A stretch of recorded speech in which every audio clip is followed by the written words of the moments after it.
네, 이제 우리나라에 계속해서 이 비정규직 문제가 계속 큰 문제가 되고 있는데요. 이 비정규직 노동자라는 개념은 2002년에 노사정 합의에서 나온 것인데요.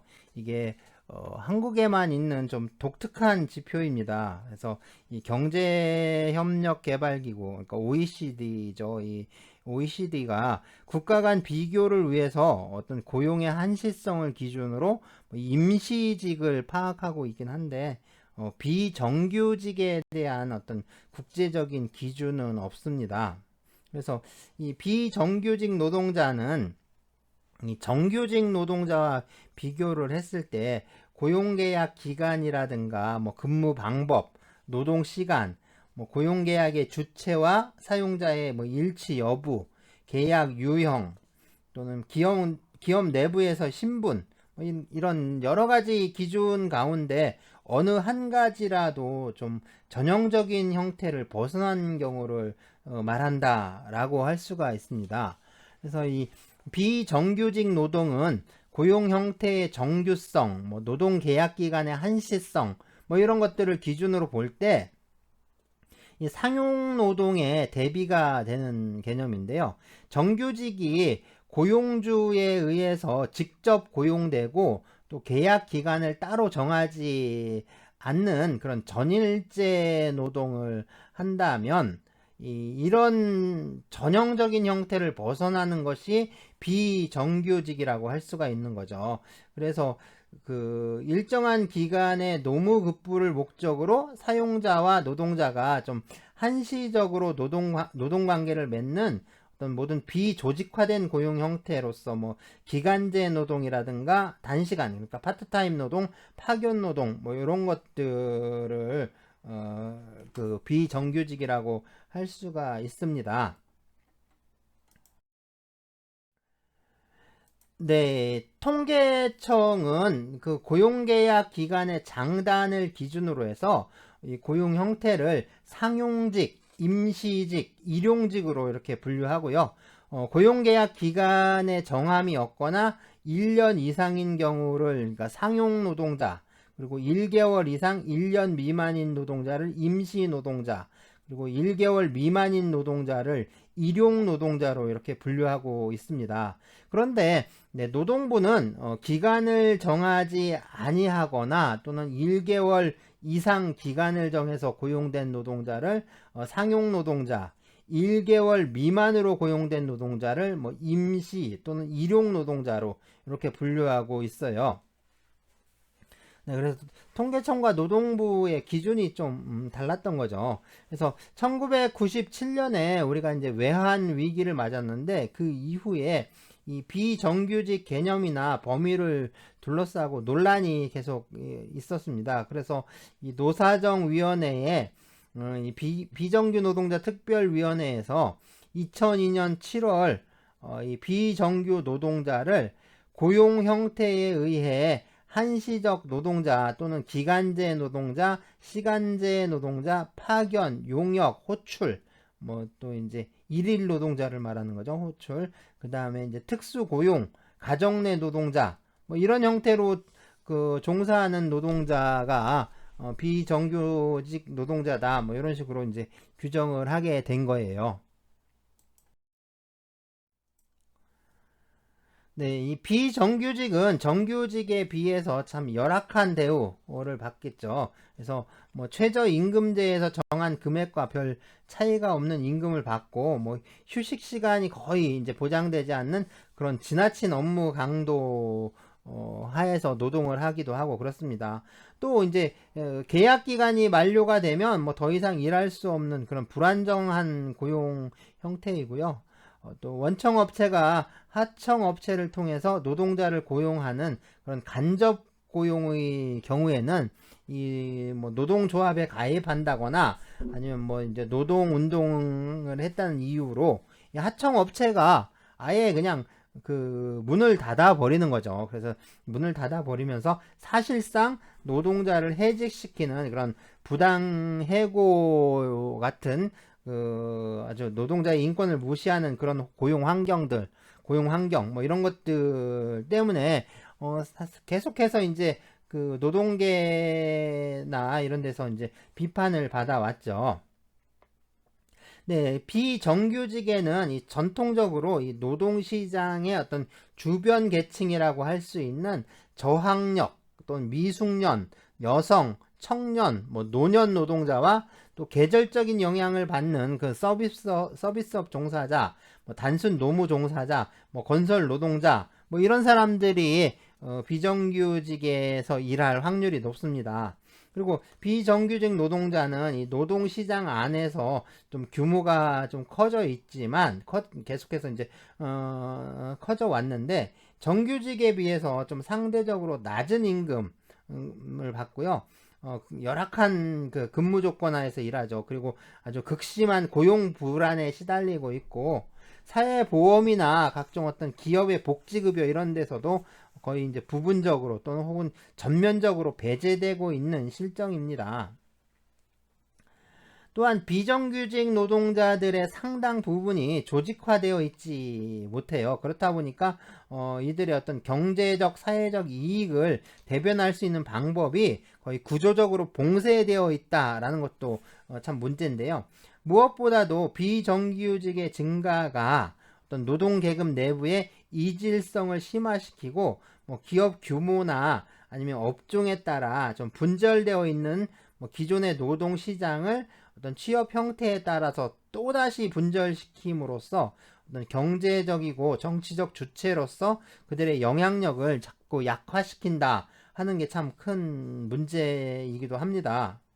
네, 이러한 비정규직 문제, 이런 것들은 결국에는 장기간에 걸쳐서 이루어지는 어떤 산업 구조의 변화가 이 노동시장 구조를 변화시키기 때문에, 이 비정규직 문제는 그러니까 단순히 뭐 일시적인 어떤 경제 상황의 변동에 의한 결과로만 볼 수가 없고요.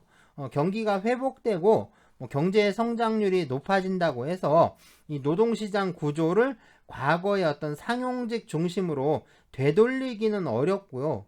뭐 일자리 창출이라는 노동 정책도 결국에는 안정적인 일자리 창출과는 다소 거리가 있었던 거 이것도 사실이다라고 할 수가 있습니다.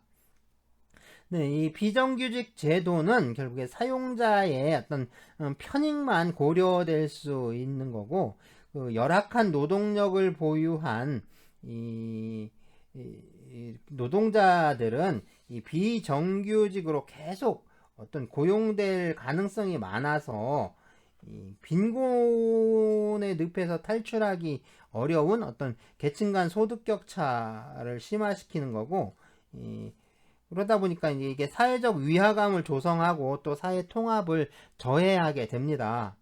결국에는 이 뭐냐면 그 비정규직 노동의 경우에는 어떤 빈곤의 악순환에 빠지게 한다라는 거죠.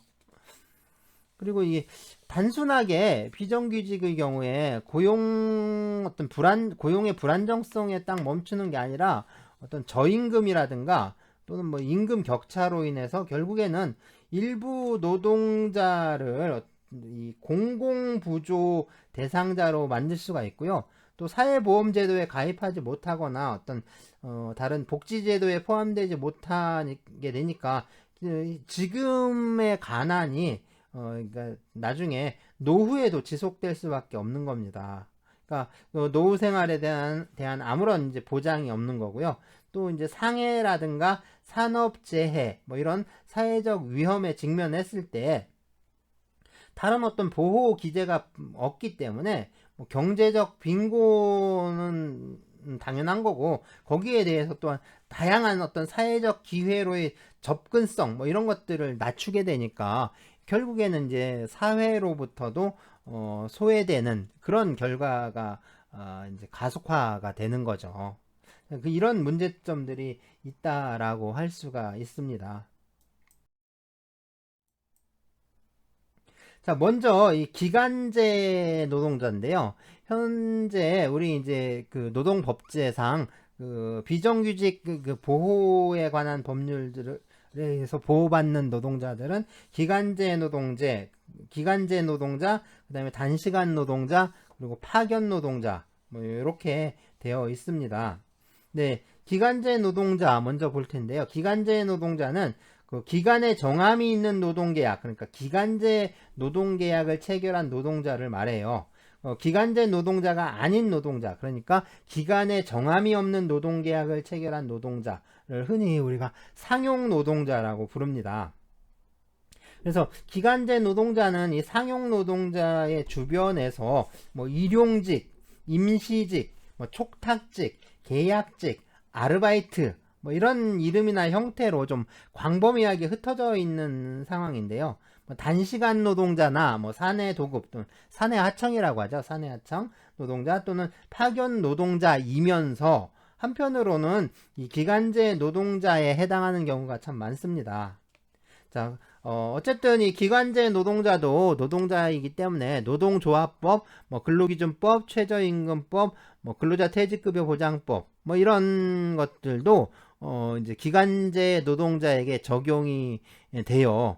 하지만 이런 기존의 법률을 적용하는 것만으로는 어떤 고용 불안과 또 열악한 노동 조건으로부터 기간제 노동자를 보호하기 어렵기 때문에 특별한 보호 입법이 필요했던 거죠. 그래서 기간제 및 하는 쭉 긴 법률이 있잖아요. 네, 이제 보통 줄여서 기간제법이라고 합니다. 이 기간제법을 제정할 필요가 있었던 거죠. 네. 그래서 이 기간제법에 의하면 사용자는 2년, 그러니까 이제 이 2년 기간은요, 기간제 노동계약이 계속 반복 갱신되는 경우에는 계속 근무한 그 총 기간을 말해요. 그래서 총 기간이 2년을 초과하지 않는 범위에서 기간제 노동자를 사용할 수가 있습니다. 만약에 2년이 넘어가면 어떻게 되는 거죠? 2년이 넘어가면 그때는 무기계약직이 됩니다. 그래서 무기계약직으로 전환하게 되어 있어요. 자, 기간제법은요, 이 기간제 노동자의 사용 사유를 제한하지 않고 있고, 다만 사용 기간을 2년으로 그냥 제한하고 있을 뿐입니다. 그런데 이제 저 프랑스 같은 경우에는 출산, 휴가, 휴직에 따른 결혼의 보충, 그리고 이제 계절적 업무, 업무량의 일시적 폭증, 뭐 이런 것들에 의해서 어떤 임시적인 필요가 있는 경우에만 기간제 노동자의 사용이 허용이 돼요. 독일 같은 경우에는 뭐 이제 계절적 업무와 같은 뭐 경영상의 일시적인 필요, 뭐 과도적 계약, 업무 수행의 일시적 대행, 그 다음에 시용관계, 그 노동자의 어떤 일신상의 사정, 또 공공부문 재정상의 필요, 뭐 이런 경우로 좀 기간제 노동자를 사용할 수 있는 그런 사유를 좀 제한하고 있습니다.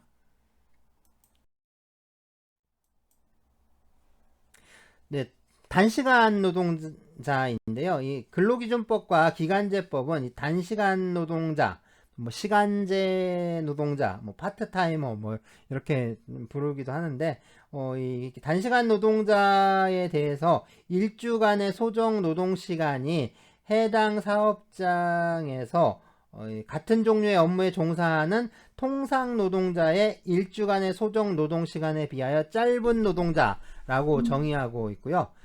이 소정 노동 시간은 그러니까 법정 노동 시간이죠. 그러니까 일일 8시간, 일주 40시간이잖아요. 이 법정 노동 시간의 범위 내에서 당사자 사이에 정한 노동 시간을 이 소정 노동 시간이라고 합니다.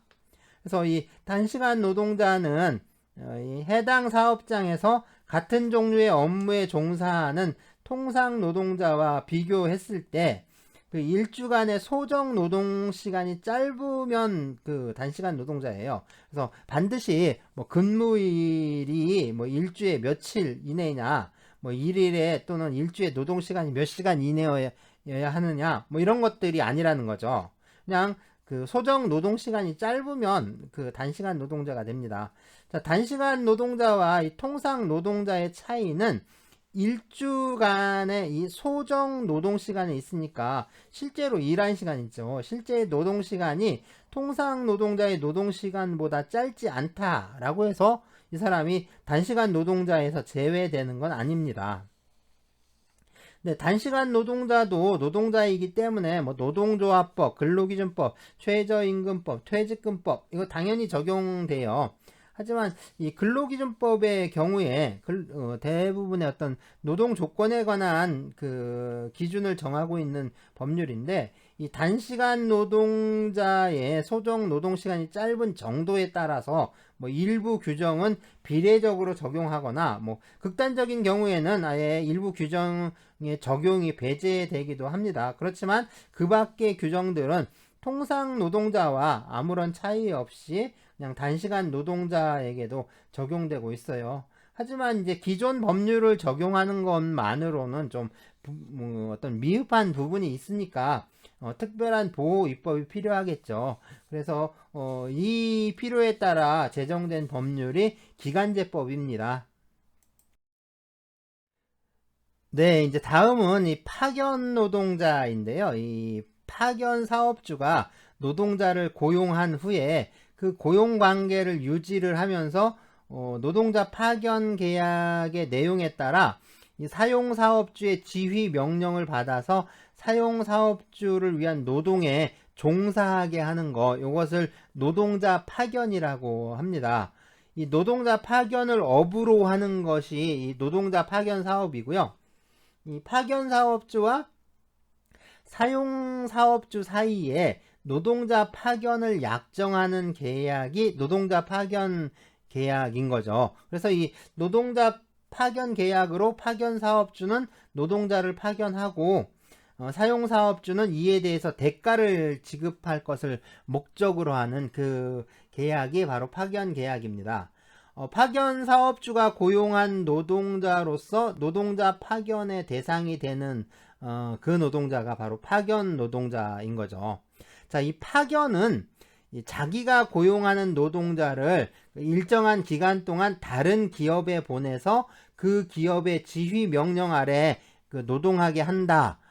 그런 점에서 이 전출 또는 파견 근무와 비슷한데, 이 전출이나 파견 근무가 원래 이 사용자의 업무에 종사하던 노동자를 다른 그 제2의 사용자에게 보내서 근무하게 한 후에 이게 이제 복귀하는, 그러니까 이 복귀가 예정되어 있다라는 점에서 보면 지금 말하는 이 노동자 파견 있죠. 이 파견은 처음부터 제2의 사업주, 그러니까 이 사용 사업주에게 보낼 것을 전제로 고용되었다는 점, 그리고 파견이 종료된 후에는 당연히 복귀가 예정된 것은 아니라는 점에서 이제 차이가 있는 겁니다.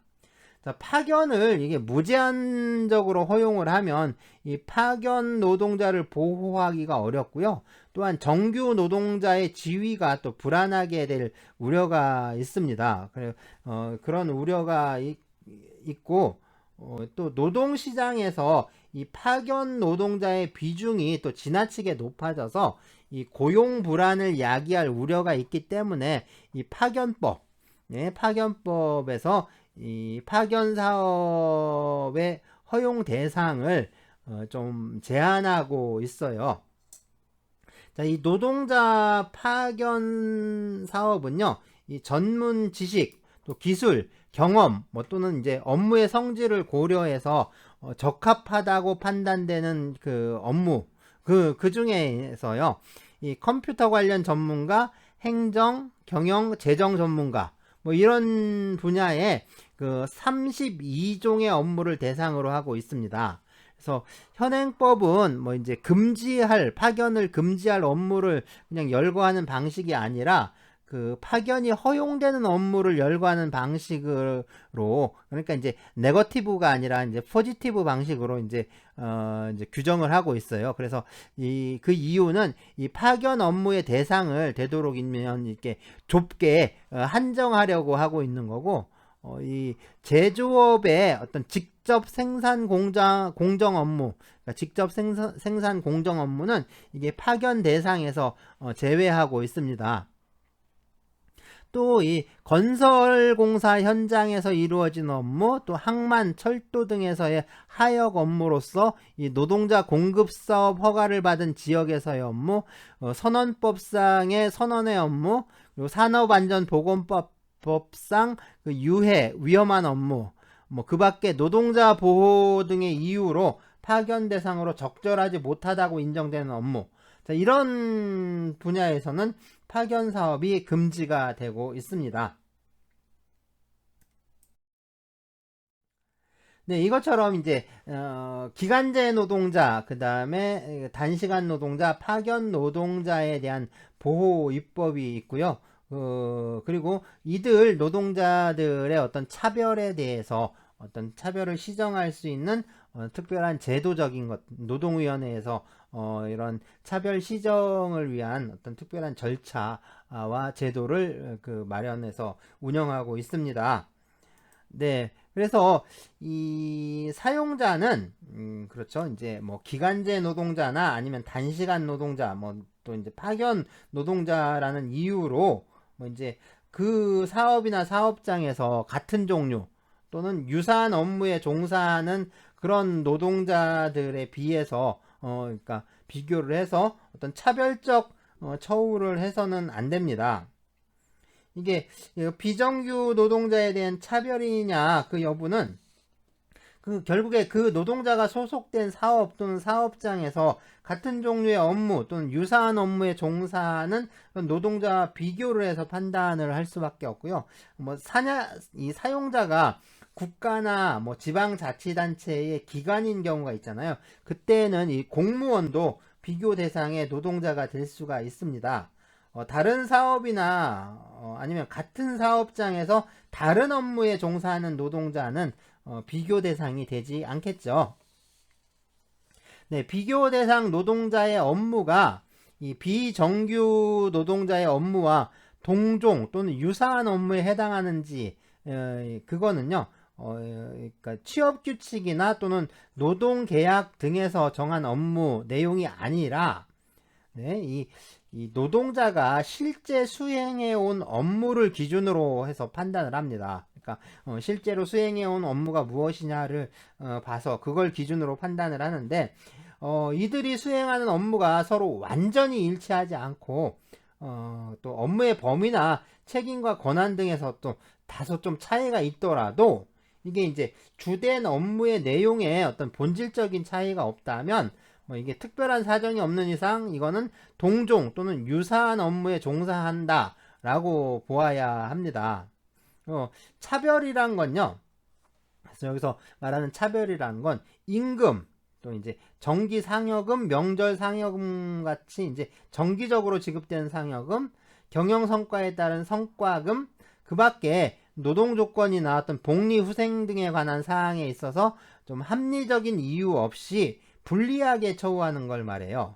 그러니까 여기서 이제 불리한 처우라는 거는 사용자가 어떤 임금이나 그런 것들의 사항에서 비정규 노동자와 또 비교 대상 노동자를 다르게 처우함으로써 이 비정규 노동자에게 발생하는 어떤 불이익 불이익 전반을 의미하는 거고요. 이게 불리한 처우고, 또 합리적인 이유가 없는 경우라는 거는 비정규 노동자를 달리 처우할 필요성이 인정되지 않거나 그럴 필요성은 인정되지만 처우의 방법, 정도 등이 좀 적정하지 않은 경우를 의미해요.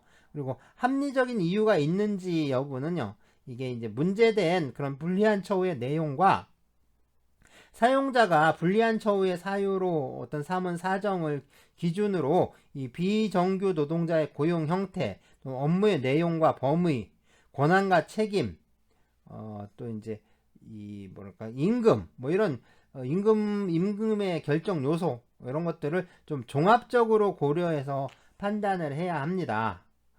이 차별의 내용은 뭐 임금이나 이런 노동 조건으로 한정되지 않고 경영 성과에 따른 성과금이나 복리 후생 같은 것도 널리 포함을 하게 돼요. 네, 비정규 노동자의 임금, 노동 조건 같은 것들이 어떤 비교 대상 노동자의 임금, 노동 조건보다 좀 불리하더라도 이게 비정규 노동자임을 이유로 한 것이 아니라 노동자의 기술, 노력, 책임, 뭐 작업 조건, 뭐 이런 어떤 합리적인 이유에 따른 경우에는 이게 또 차별에 해당하지는 않습니다.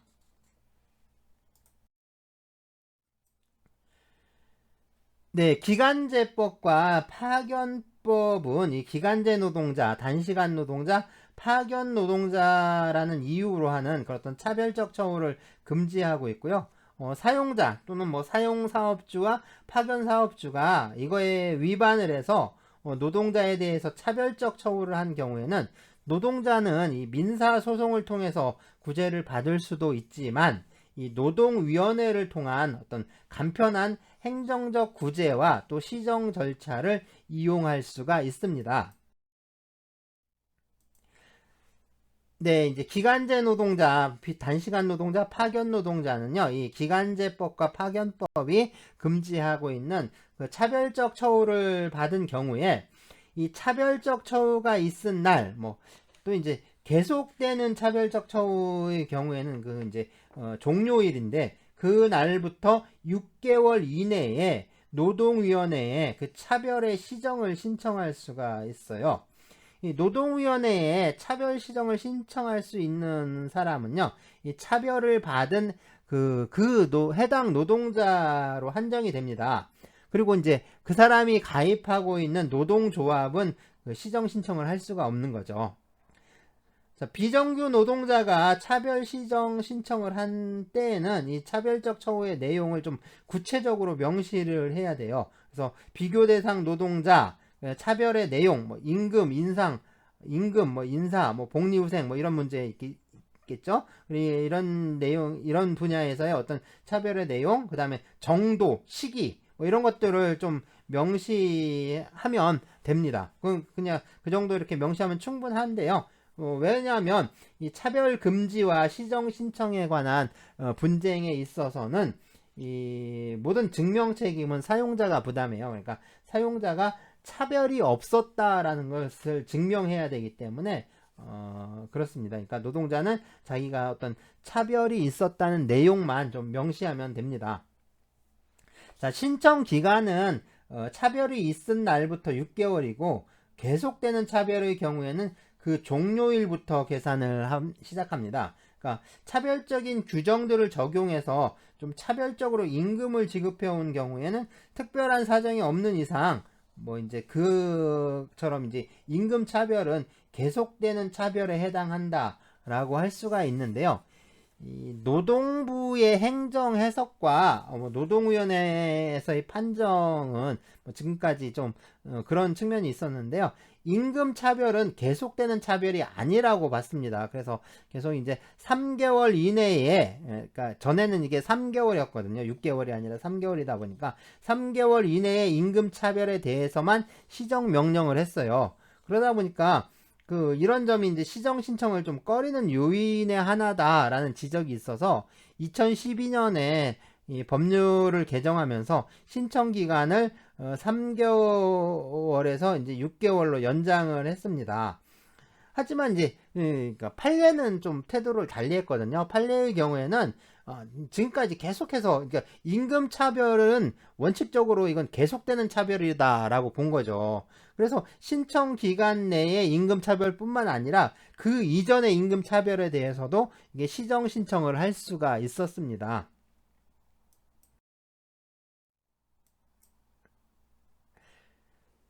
네, 노동위원회는 이 비정규 노동자로부터 차별의 시정 신청을 받은 때는 지체 없이 이 필요한 조사와 관계 당사자에 대한 신문을 해야 합니다.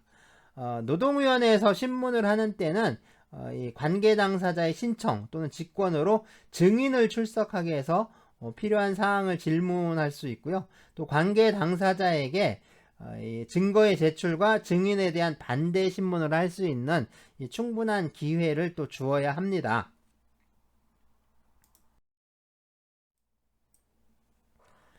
네, 노동위원회는 신문 과정에서 관계 당사자 쌍방이나 또는 일방의 신청 또는 직권에 의해서 조정 절차를 개시할 수 있고요. 관계 당사자가 미리 이 노동위원회의 중재 결정에 따르기로 합의를 해서 중재를 신청하는 경우에는 중재를 할 수가 있습니다. 판정에 앞서서 좀 원만한 해결을 위해 이 조정이나 중재를 할 수 있도록 한 건데요. 이 조정이나 중재를 신청하는 경우에는 이 차별적 처우의 시정 신청을 한 날부터 14일 이내에 해야 합니다. 다만 이 노동위원회에 승낙이 있는 경우에는 14일 이후에도 신청할 수가 있어요.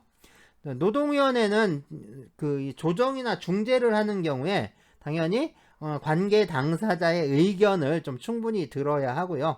노동위원회는 어떤 특별한 사유가 없으면 이 조정 절차를 개시하거나 중재 신청을 받은 때부터 60일 이내에 이 조정안을 제시하거나 또는 중재 결정을 해야 합니다. 네, 조정 중재의 내용에는 차별적 행위의 중지 또는 임금이나 이런 것, 노동 조건의 개선, 이런 여기에는 취업 규칙이라든가 단체 협약 등의 어떤 제도 개선 명령을 또 포함을 하고 있어요. 이런 개선 명령을 할 수 있고 또는 이제 적절한 배상 이런 것들이 포함이 될 수가 있습니다.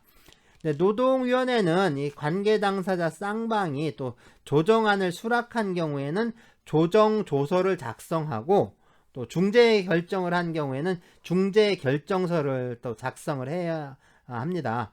네, 조정 조서에는 이 관계 당사자와 조정에 관여한 위원 전원이 또 서명 날인을 해야 하고요. 중재 결정서에는 관여한 위원 전원이 또 서명 날인을 해야 합니다. 조정 또는 중재 결정은 이건 민사소송법 규정에 따른 이 재판상 화해와 어떤 동일한 효력을 갖게 돼요.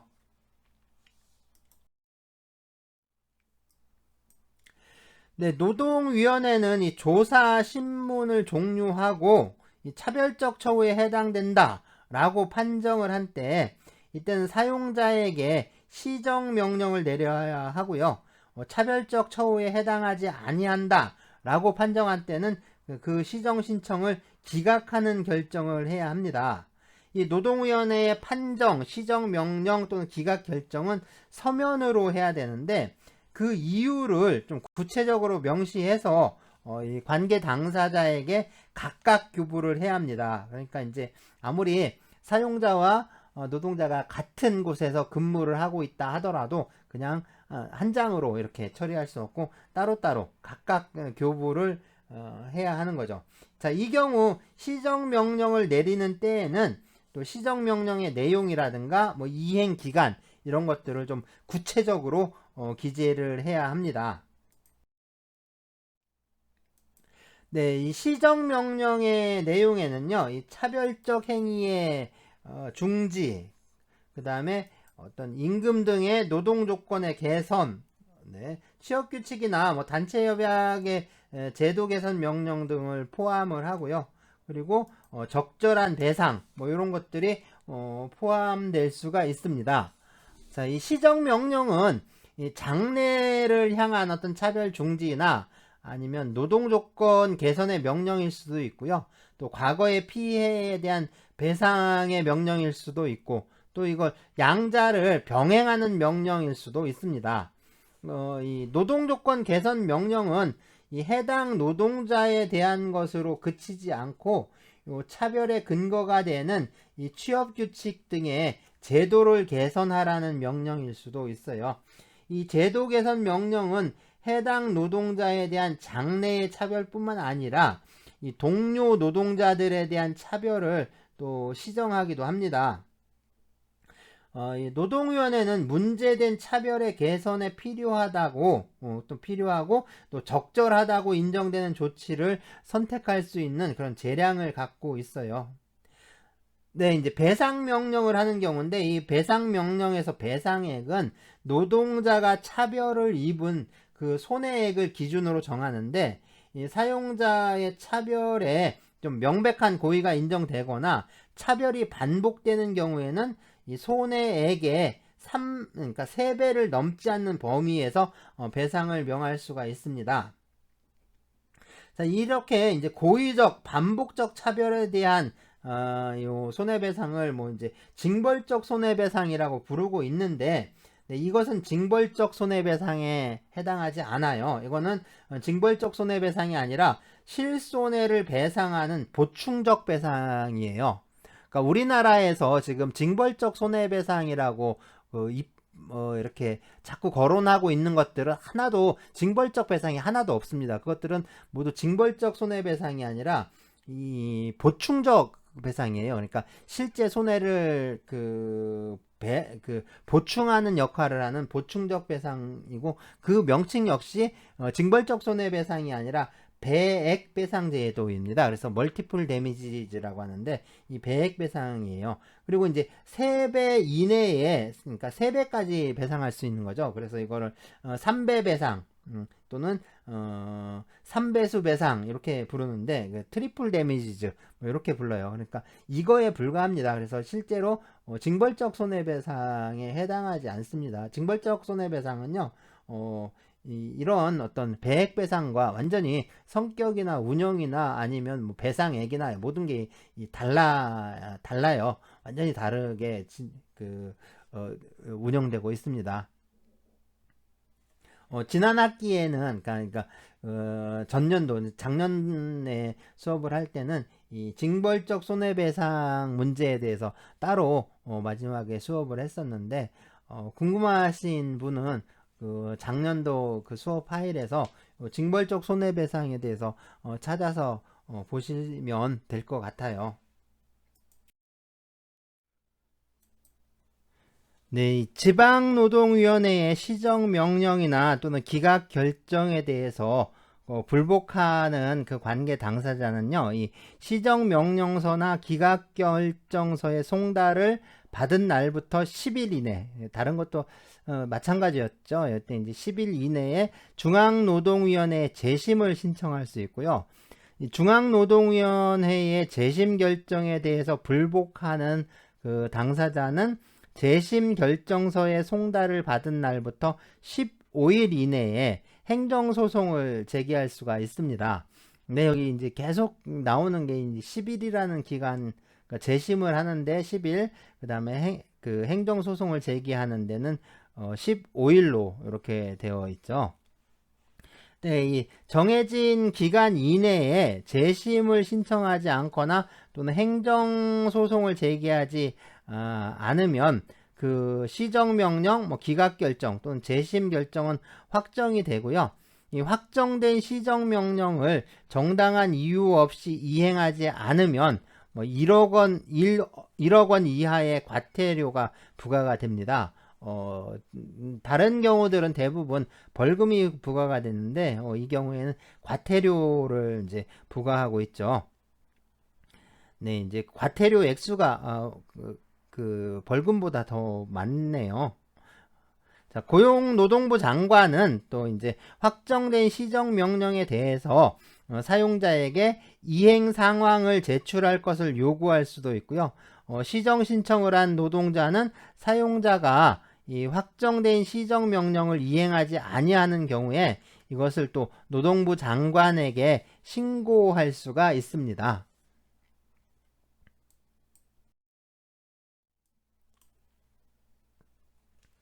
네, 사용자는 이 기간제 노동자, 뭐 단시간 노동자, 파견 노동자가 이 차별적 처우의 시정 신청, 그리고 노동위원회에 참석해서 진술한 것, 그 다음에 재심 신청이나 또는 행정소송을 제기한 것, 그리고 시정명령 불이행에 신고한 것, 시정명령을 불이행한 것을 신고한 것, 이런 것들을 이유로 이 노동자를 해고하거나 뭐 그 밖에 불리한 처우를 하지 못합니다.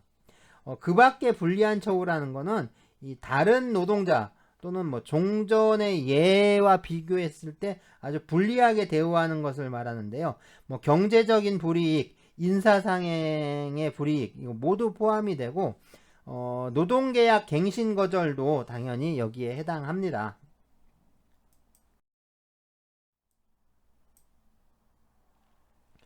네, 노동부 장관은 이 사용자가 기간제법이나 파견법이 금지하는 그런 차별적 처우를 한 경우에 그 시정을 요구할 수가 있습니다. 네, 노동위원회를 통한 차별 시정 절차 외에 이 노동부도 차별 시정에 적극적으로 관여할 수 있도록 한 건데요. 이 근로감독관이나 지방노동관서의 장은 이 노동조합이나 이해관계인의 제보나 또는 진정에 따라서 직권으로 차별이 있는지 여부를 조사하고요.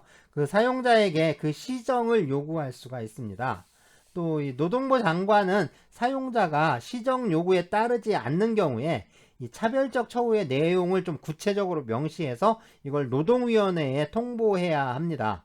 이 경우 노동부 장관은 이 해당 사용자와 노동자에게도 또 그 사실을 통지해야 하고요. 이 노동부 장관의 통보를 받은 경우에 노동위원회는 지체 없이 이 차별적 처우가 있는지 여부를 심리해야 합니다. 그러니까 이제 차별 시정 절차를 개시를 하는 거죠. 예, 노동자가 이 사용자의 보복을 두려워해서 이 시정 신청을 좀 꺼리는 그런 현실을 고려해서 노동자의 시정 신청이 없더라도 고용노동부 장관의 통보가 있으면 이 시정 절차가 개시될 수 있도록 한 건데요. 네, 노동위원회에서 이 해당 사건을 심리할 때 이 노동위원회는 이 해당 사용자와 노동자에게 의견을 진술할 수 있는 기회를 좀 부여해야 합니다.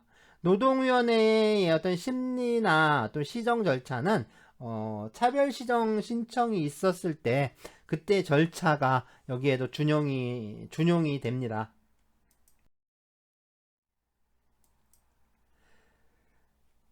네, 노동부 장관은 이 확정된 시정명령을 이행할 의무가 있는 이 사용자의 사업 또는 사업장에서 그 해당 시정명령의 효력이 미치는 노동자 이외에 비정규 노동자에 대해서 차별적 처우가 있는지 이걸 조사해서 차별적 처우가 있는 경우라면 그 시정을 요구할 수가 있고요. 사용자가 이 시정 요구에 따르지 않는 경우에는 노동위원회에 통보해서 또 차별적 처우가 있는지 심리하도록 해야 합니다. 확정된 시정 명령이 이 시정 신청을 한 노동자에게만 미치고 이 동료 노동자에 대한 차별이 존속하는 경우 그 시정 명령의 효력을 사실상 확대함으로써 이 노동자에 대한 차별을 완전히 해소하려는 취지인데요. 다만 이 노동위원회의 시정명령에 이 취업규칙 같은 그런 제도 개선이 포함된 경우에는 그러니까 이 시정명령 확대에 관한 규정이 좀 적용될 그런 실익은 적은 편이라고 할 수가 있겠죠.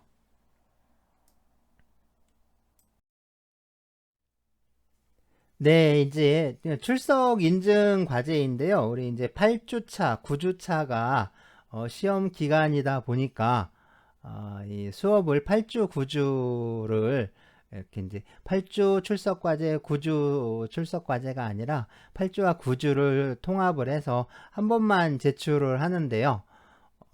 그리고 이 중간 시험 기간이 지나고 11월 3일부터는 또 대면 수업이 시작되니까 요 이제 이번 출석 과제는 좀 간단하게 어차피 이 중간 시험 기간이기 때문에 좀 생각하는 문제보다는 간단한 단답형 문제로 이렇게 하나 그냥 낼까 합니다. 그래서 우리가 지금 이제 차별 시정에 대해서 비정규직 차별 시정에 대해서 좀 검토를 했잖아요. 그런데 수업 중에 우리가 이제 어떤 부당해고 구제 신청이라든가 부당 노동행위 구제 신청 또 이제 복수노조 관련된 신청 사건들은 심판위원회에서 사건을 담당을 했고요. 노동쟁이 조정 같은 경우에는 조정이나 중재 이런 긴급 조정 이런 것들은 이 조정위원회나 특별조정위원회 중재위원회에서 담당을 했잖아요. 그렇다면 우리 차별 시정 사건을 담당하는 곳은 어디일까요? 네, 차별 시정 사건을 담당하는 곳은 어디일까요? 네, 노동위원회라고 이렇게 쓰시면 안 되죠. 예, 노동위원회의 어떤 곳인지 그것을 적어주시면 됩니다. 그냥 단지 그것만 딱 적으시면 되고요. 아, 이것만 적기 뭔가 좀 서운하다. 그러면 그냥 이제 온라인 수업에서 대면 수업으로 또 전환을 하니까 거기에 대한 뭐 간단한 어떤 느낌이라든가 소감 뭐 이런 걸 적어 주셔도 상관없습니다. 네. 이 차별 시정을 담당하는 곳이 어딘지 그거 적어 주시고요. 네, 이렇게 출석과제 제출하시면 되겠습니다. 8주차, 9주차 통합해서 제출하는 거예요. 8주차, 9주차 통합해서 제출을 합니다. 한 번만 제출하면 됩니다.